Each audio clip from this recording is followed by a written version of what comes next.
आरम्भं कुर्मः। रामो राजमणिः सदा विजयते, रामं रमेशं भजे। रामेणाभिहता निशाचरचमूः, रामाय तस्मै नमः। रामान्नास्ति परायणं परतरं, रामस्य दासोऽस्म्यहम्। रामे चित्तलयः सदा भवतु मे, भो राम मामुद्धर। प्रपन्नपारिजाताय स्तोत्रवेत्रैकपाणये, ज्ञानमुद्राय कृष्णाय गीतामृतदुहे नमः। वसुदेवसुतं देवं कंसचाणूरमर्दनं, देवकी परमानन्दं कृष्णौ वन्दे जगद्गुरुं। नमः सर्वेभ्यः. Welcome to one and all for today's chanting session. Happy New Year to all the devotees of this group. Let's start with the shloka number 23. Aparna Mahesh Bagini. Aparna Mahesh Bagini, can you chant? B. Radha Bagini.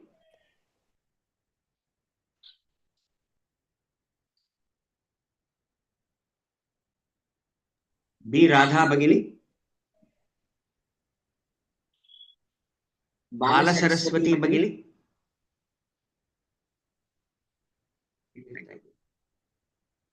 Yes, Mahodaya. Harivu Mahodaya.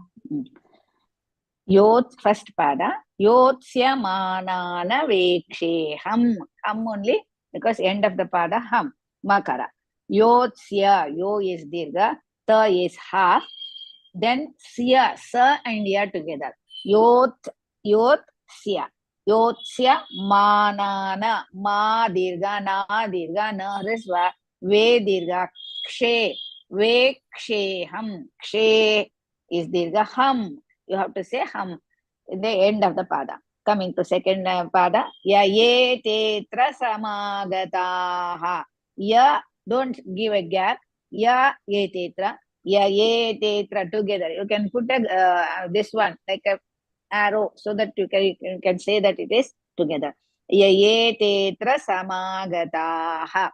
Ya hrisva. Ye hrisva. Te dirgha. Tra. Ta and ra. This is hrisva. Samagataha. Sa hrisva. Ma dirgha. Ga hrisva. Ta is dirgha.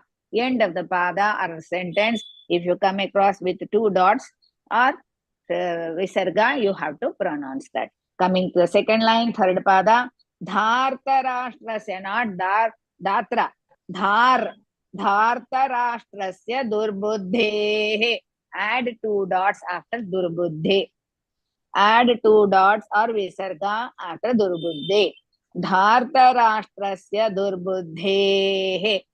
So dha is dirgha, ra half, ta hrisva, ra dirgha, sh is shanmukasha, hrisva, shtra, that is ta and ra together, shtra dhartarashtrasya, sa is hrisva, and sa and ya together. Durbuddhehe. Du is hrisva, ra is hrisva, bu is hrisva, dhe.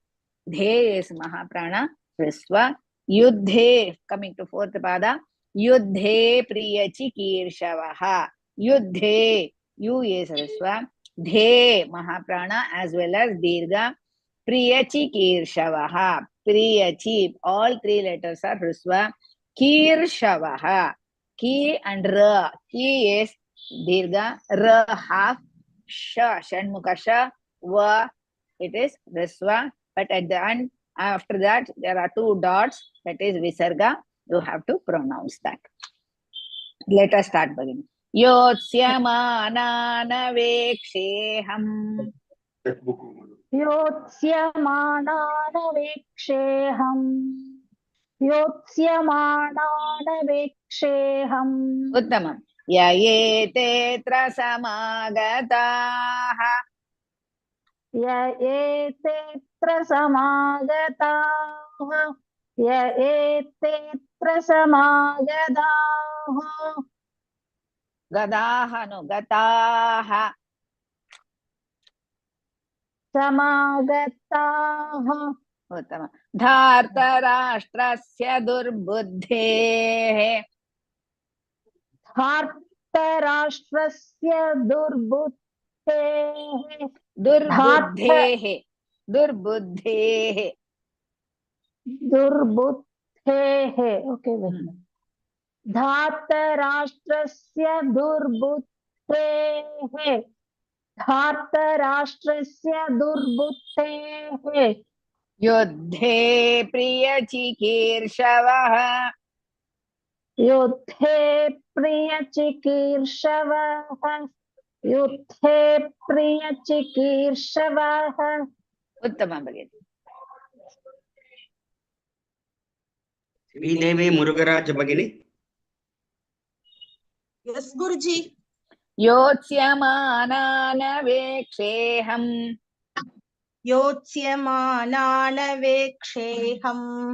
योत्स्यमानानवेक्षेऽहम् उत्तमं भगिनि य एतेऽत्र समागताः ययेतेऽत्र समागताः ययेतेऽत्र समागताः उत्तमं धार्तराष्ट्रस्य दुर्बुद्धेः धार्तराष्ट्रस्य दुर्बुद्धेः धार्तराष्ट्रस्य दुर्बुद्धेः युद्धे प्रियचिकीर्षवः युद्धे प्रियचिकीर्षवः युद्धे प्रियचिकीर्षवः उत्तमं भगिनि थैंक यू भगिनी धन्यवाद भारती भगिनी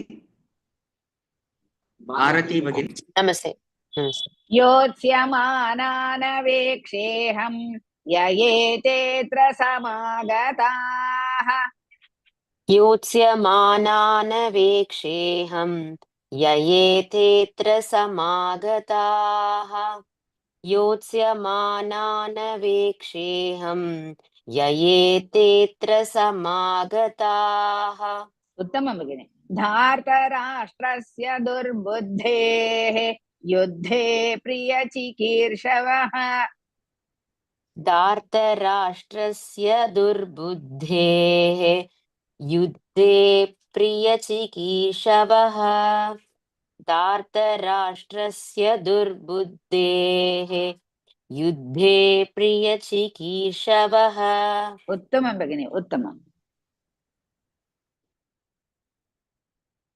प्रमोद महेश्वरी महोदय आम् योत्स्यमानानवेक्षेऽहम् य एतेऽत्र समागताः योत्स्यमानानवेक्षेऽहं य एतेऽत्र समागताः योत्स्यमानानवेक्षेऽहं य एतेऽत्र समागताः उत्तमं महोदय धार्तराष्ट्रस्य दुर्बुद्धेः युद्धे प्रियचिकीर्षवः Excuse me, Bhagini, sound है वाली है.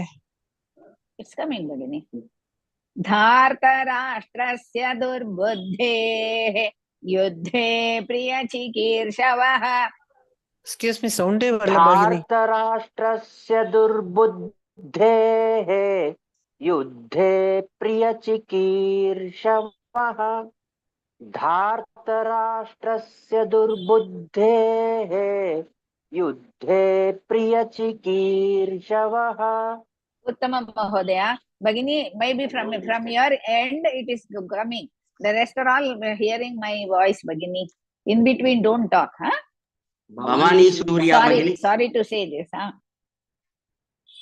भवानी सूर्या भगिनी हरि ओम माता योत्स्यमानानवेक्षेऽहम् य एतेऽत्र समागताः धार्तराष्ट्रस्य दुर्बुद्धेः युद्धे प्रियचिकीर्षवः योत्स्यमानानवेक्षेऽहं य एतेऽत्र समागताः धार्तराष्ट्रस्य दुर्बुद्धेः युद्धे प्रियचिकीर्षवः उत्तमं भगिनी उत्तमम् Kavita Vishwesh Bhagini.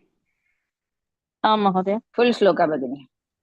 योत्स्यमानानवेक्षेऽहं ययेतेऽत्र समागताः धार्तराष्ट्रस्य दुर्बुद्धेः युद्धे प्रियचिकीर्षवः Uttamam Bhagini, Uttamam. In this shloka, Arjuna is telling Lord Krishna that I wish to see those who have come here to fight on the side of the evil-minded, that is bad person, son of Dhritarashtra, that is Duryodhana, so that they can please him. He is thinking that all the fighters have come just to please Duryodhana, not to fight really in their mind. What he says. Let's move on to the next one. Hari Sutta Bhagini.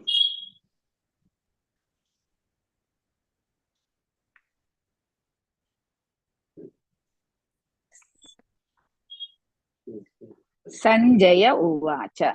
Now coming to the next sloka. Eva Mukto Hrishikeshaha. Add 2 dots. In your book, it might be Kesho.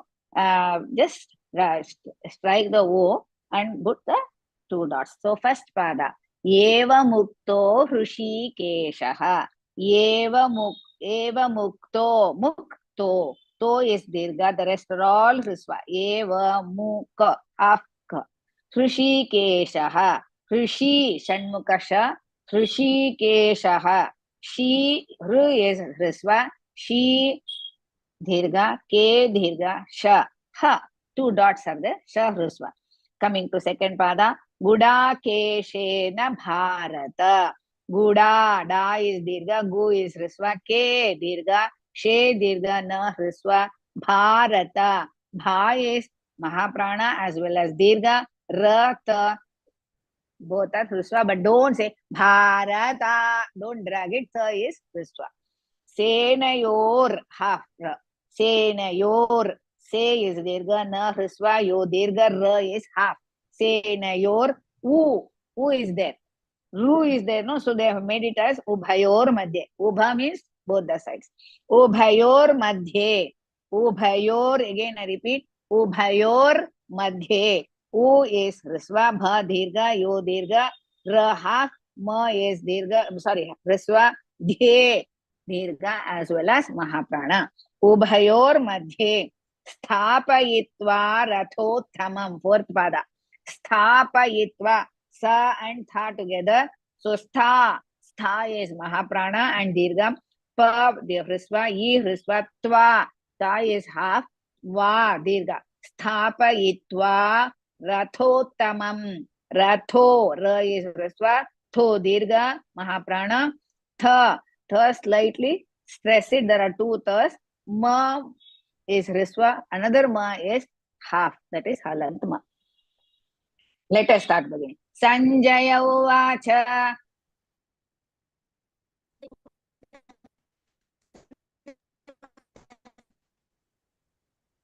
We can't hear you, Bhagini. We will call you later. Hari Prabha Bhagini. Yes, ji. Hari Prabha. Sanjaya Uvacha. Sanjaya Uvacha.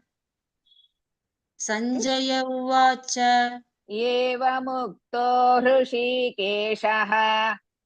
Eva Mukto Hrishikeshaha. Eva Mukto Hrishikeshaha. Uttamam Bhagini. Gudakeshena Bharata. Gudakeshena Bharata. Gudakeshena Bharata. Uttamam Bhagini. Senayor madhye. Senayorubhyor madhye. Ubhayor madhye. Ubhyor no. Ubhayor madhye. Payor madhye. Senayorupayor madhye. Once more.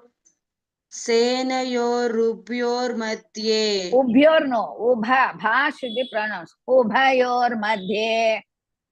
Senayorubhayor madhye. Uttamam. Senayorubhayor madhye. Sthapayitva rathottamam. Sthapayitva rathottamam.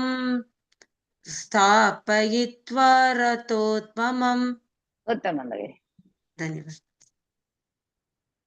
Ramesh Nadar Mahodaya. Yes, sir. Sanjaya Uvacha. Sanjay Uvacha. Sanjay Uvacha. Eva Mukto Hrishikeshah. Eva Mukto ऋषिकेशः. Rishi, no. Rishi. Eva Mukto ऋषिकेशः. Uttama Eva Mahodaya. Mukto ऋषिकेशः. Gudakeshena Bharata. गुडाकेशेन Bharata. गुडाकेशेन Bharata. Mahodaya, in Hindi, people will say Keshen, but in Sanskrit, full word you pronounce Gudakeshena Bharata. गुडाकेशेन Bharata. गुडाकेशेन Bharata. Uttamam. Senayorubhayormadhye. सेनयोर्भयोर्मध्ये.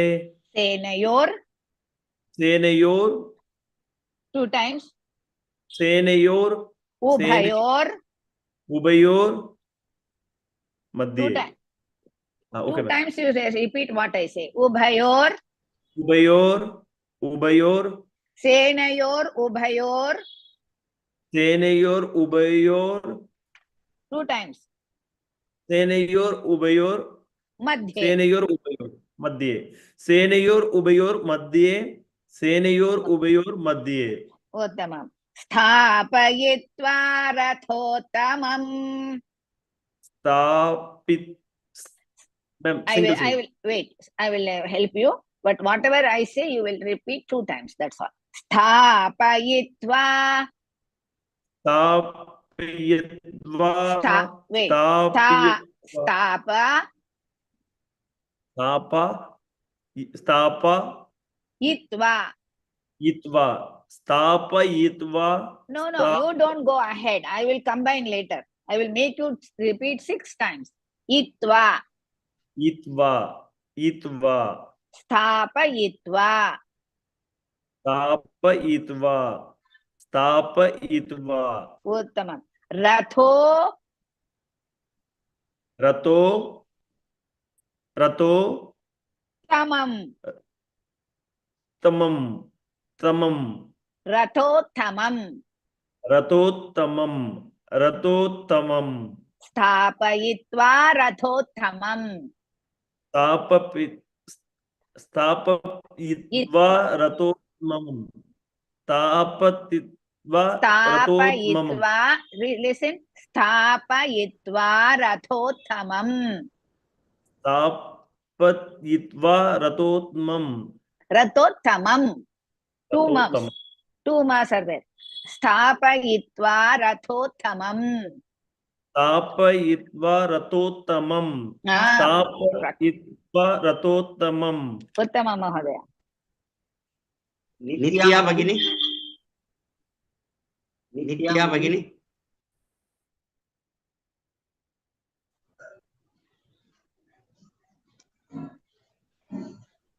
You are calling me Vidya or Nitya? I'm confused.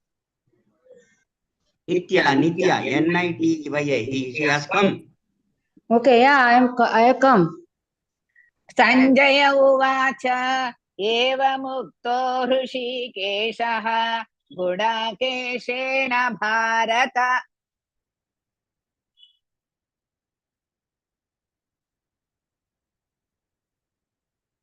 No message.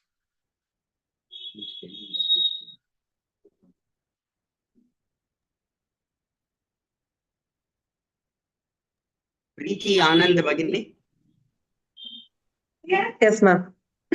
Sanjaya Uvacha. Eva Mukto Hrishikeshah. Gudakeshena Bharata. Sanjaya Uvacha. Eva Mukto Hrishikeshah. Gudakeshena Bharata. Don't drag the ta. Ta is not dirgha. Bharata. Yeah. Eva Mukto Hrishikeshah. गुडाकेशेन Bharata. उत्तमं. Don't leave. Sanjaya उवाच सेनयोरुभयोर्मध्ये स्थापयित्वा रथोत्तमम्. सेनयोरुभयोर्मध्ये स्थापयित्वा रथोत्तमम्. रथोथा second था रथोत्तमम्. रथोत्तमम्. सेनयोरुभयोर्मध्ये स्थापयित्वा रथोत्तमम्. स्थापयित्वा रथो. Both the words you will make note.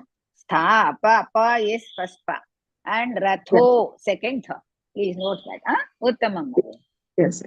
Anantalakshmi Bhagini. Sanjay uvacha evamukto ऋषिकेशः गुडाकेशेन भारत. संजय उवाच एवमुक्तो ऋषिकेशः गुडाकेशेन Bharata. Repeat once more. Sanjaya उवाच एवमुक्तो ऋषिकेशः गुडाकेशेन भारत. उत्तमम्. सेनयोरुभयोर्मध्ये स्थापयित्वा रथोत्तमम्. सेनयोरुभयोर्मध्ये स्थापयित्वा रथोत्तमम्. Radho is not there. Ratha tha. रथोत्तमम्. Ratha tha tha tha tha. Practice pannungo. Tha tha. Small tha is tha. Big tha tha. That's all. Radhottamam. Ratha is not called Radhottamam. He's asking Arjuna is requesting Krishna to make his chariot Ratha. You know that Ratham. Ratham to stop in between the two armies. Okay. सेनयोरुभयोर्मध्ये स्थापयित्वा रथोत्तमम्. Uttamam Bhagini. Uttamam. Once more. सेनयोरुभयोर्मध्ये स्थापयित्वा रथोत्तमम्. Uttamam Bhagini. Ramesh Kumar Mahodaya. Ramesh Kumar. Yes, sir. Yes.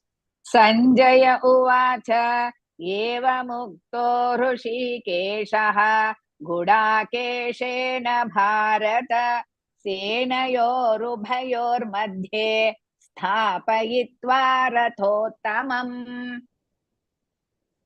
Sanjaya उवाच एवमुक्तो ऋषिकेशः गुडाकेशेन. One second, Mahodaya. One second. ऋषिकेशः is not that. Rishi. She is Dirgha. Hrishikesh. Go back and start from the beginning. Sanjaya उवाच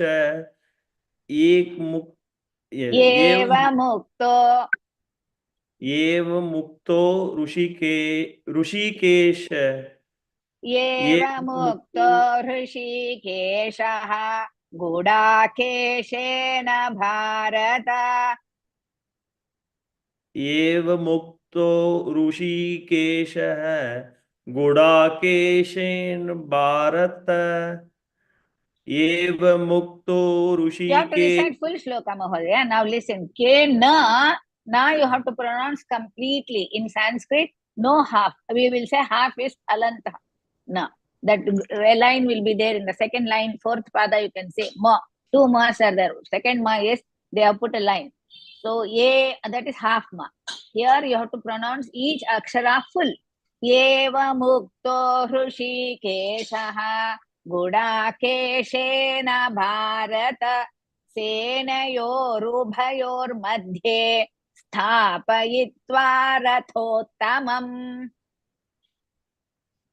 एवमुक्तो ऋषिकेशः गुडाकेशेन Bharata सेनयोर half. Pronounce along with me. Senayor. Two times. Senayor. Ubhayor. Senayor ubayor. Madhye. Senayor ubayor madhye. सेनयोर उभयोर मध्ये पढ़ले ma'am स्थापयित्वा रथोत्तमम् स्थापयित्वा रथोत्तमं स्थापयित्वा रथोत्तमं We'll ask one more person. Uttama Mahodaya, practice. Savita Pradeep Bhagini. Yes, sir. Uttama Bhagini, you only recite. Sanjaya uvacha evamukto ऋषिकेशः गुडाकेशेन भारत सेनयोरुभयोर्मध्ये स्थापयित्वा रथोत्तमम्. Uttamam Bhagini, Uttamam. Let's move on to the. Sanjaya is explaining to Dhritarashtra Maharaja that having requested by Arjuna, the conqueror of sleep, that is Gudakesha. Gudakesha means who can stay for a long time without sleeping. You know that Lord, when Sri Rama was in the Vanavas, for 14 years, Lakshmana did not sleep. So from there, he got the name Gudakesha. Now in Mahabharata war, Arjuna did not sleep even one day. So that is those who cannot, so can live without sleeping, they are called Gudakesha. So with the request of Gudakesha, Lord Krishna took the Ratham in between the two armies. Let's move on to the next one. Shloka number 20 and 25. Shivaraya Bhagini or Mahodaya? Shivaraya. Can you hear? Mahodaya.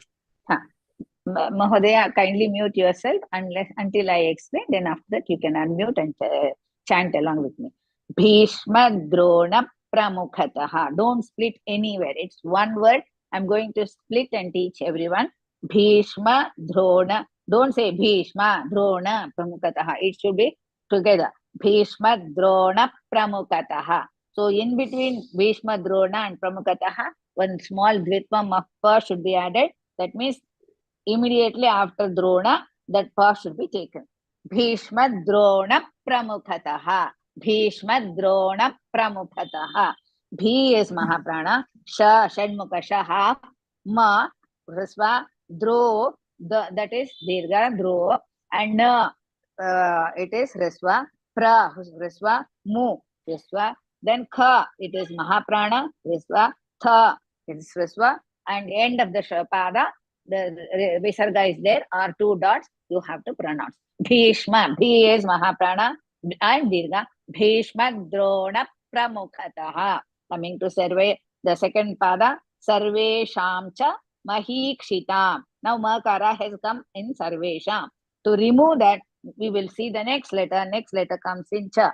So Cha Varga, fifth letter of Cha Varga is Cha Cha Ja Janya. So Sarvesham cha Mahikshitam. Sarvesham cha Mahikshitam. Please note down and correct it in your book, so that when you are reciting, it will be very easy. So even in between Bhishma, Drona and Pramukhata on top, you put half pa. So you will come to know that there is a dvitvam between that. Sarveshang, you should say Sarveshang. So Sa is Hrisva, Ra is half, Ve Dirgha, Sha is also Dirgha. Cha, Hrisva, Mahikshitam.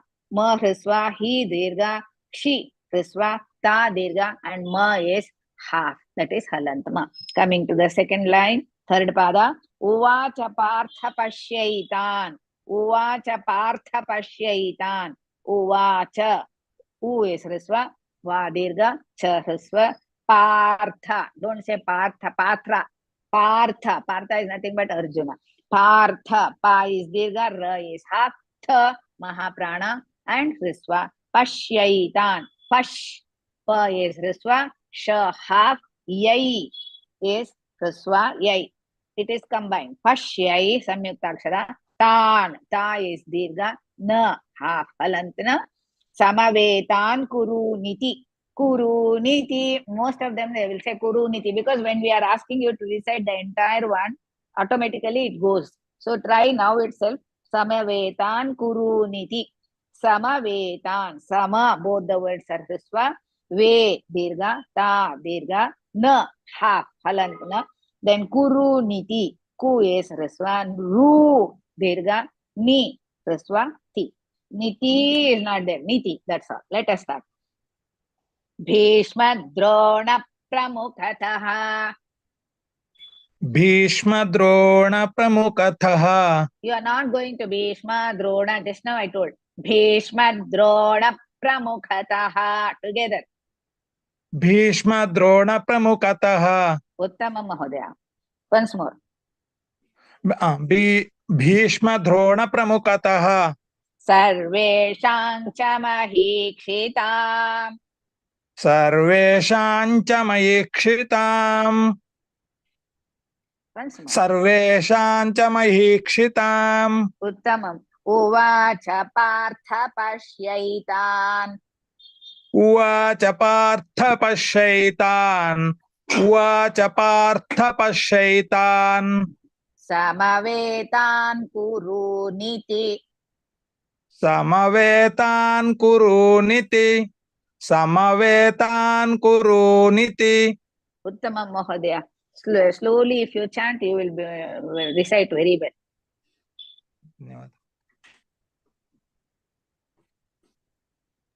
Sharada P. Bagini. Yes, sir. Bhishma Drona Pramukhatah. Bhishma Pramukhatah. Bhishma Pramukhatah. Sarvesham cha mahikshitam. Sarveksham cha mahikshitam. Sarveksham cha mahikshitam. Uttamam Bhagini. Uvacha partha pashyaitan. Uvacha partha pashyaitan. Uvacha partha pashyaitan. Samavetan kuru niti.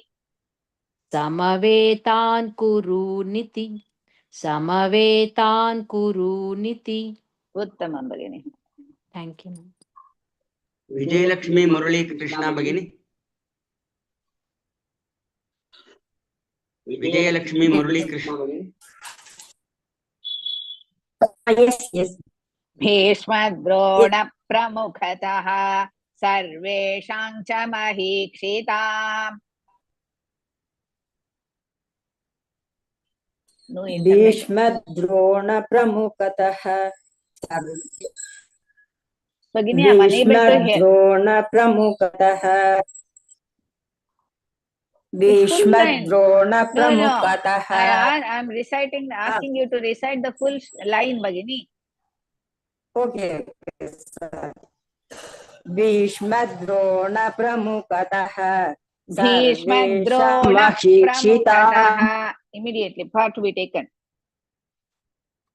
Bhishma Drona Pramukhatah. Bhishma Drona Pramukhatah. Internet is Sarvesham cha mahikshitam.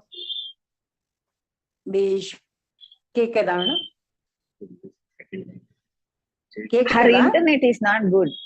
It's not. We are not able to hear anything.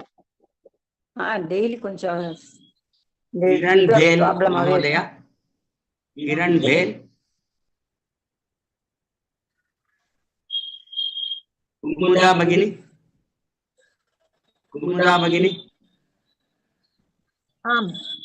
Bhishma Drona Pramukhatah. Sarvesham cha mahikshitam. Bhishma Drona.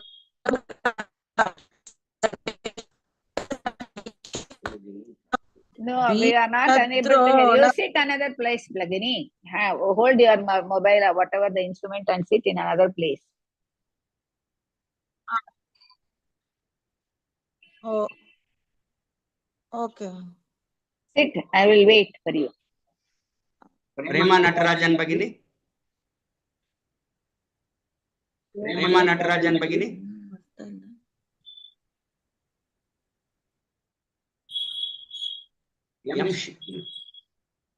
Bhagini? Am I audible? Yes.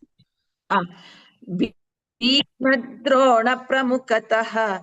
Sarvesham च महीक्षिताम् भीष्मद्रोणप्रमुखतः सर्वेषां च महीक्षिताम् उत्तमं भगिनि। उवाच पार्थ पश्यैतान् समवेतान् कुरूनिति। उवाच पार्थ पश्यैतान् समवेतान् कुरूनिति उवाच Niti is not Partha there. Don't पश्यैतान् drag the niti. It is niti. उवाच पार्थ पश्यैतान् समवेतान् कुरूनिति Uttamam.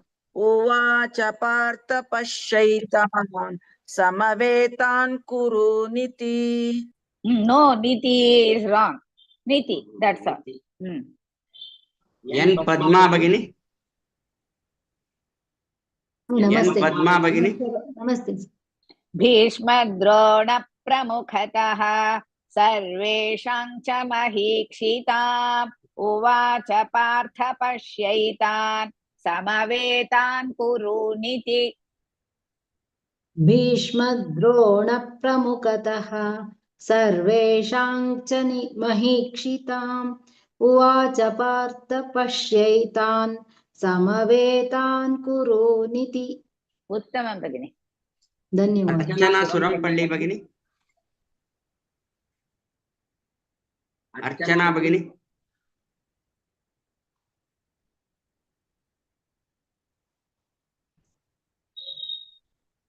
Aparna Mahesh Bhagini. Full shloka भगिनि। भीष्मद्रोणप्रमुखतः सर्वेषांश्च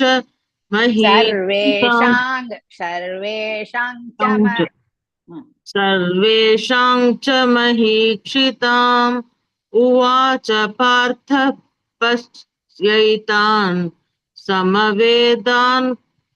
समवेतान् कुरूनिति उत्तमं भगिनि। No, Lord Krishna is telling Arjuna that I have made the Ratham in the middle of the army. See, in presence of Bhishma, Dronacharya, and all the other kings, the Kauravas are gathered here. He is telling Arjuna, he is explaining, see them, how they have come here to fight. Now let's move on to the next one. Prema Natarajan Bhagini. Namaste.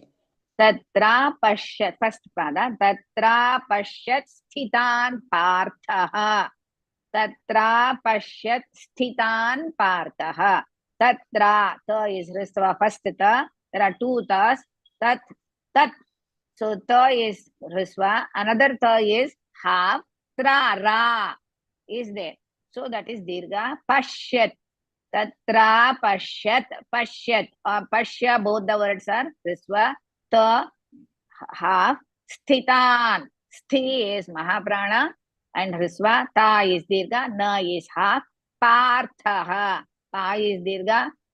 Thaha. Tha is, Ra is half.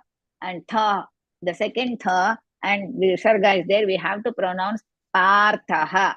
Pitru Natha. Pitru. P is Risva. Tru Dirgha. You have to drag little. Pitru Natha. Na and Tha both are Risva, but second Tha it is Tha Tha Mahaprana. Pitru Natha Pitamahan. P is Risva, Ta Dirgha, Ma Risva, Ha Dirgha, Na is half Alantama. Coming to second line, third pada. Acharyan Matulan Bhratrun. Tru is again Dirgha. Acharyan. A is big A. Cha Dirgha. And Ya, that is Achar. Ra is half. Ya Dirgha. Na is again half. Na Mahalad na. Matulan. Ma Dirgha. Tu halas. Risva. La Dirgha. Na is half. Bhratrun. Bhra. Bhra is Mahaprana as well as Dirgha. Tru Dirgha. Nu half. Putran. Pu is Risva. Tra. Put. Ta is half. Ra Dirgha. Nu. Putran.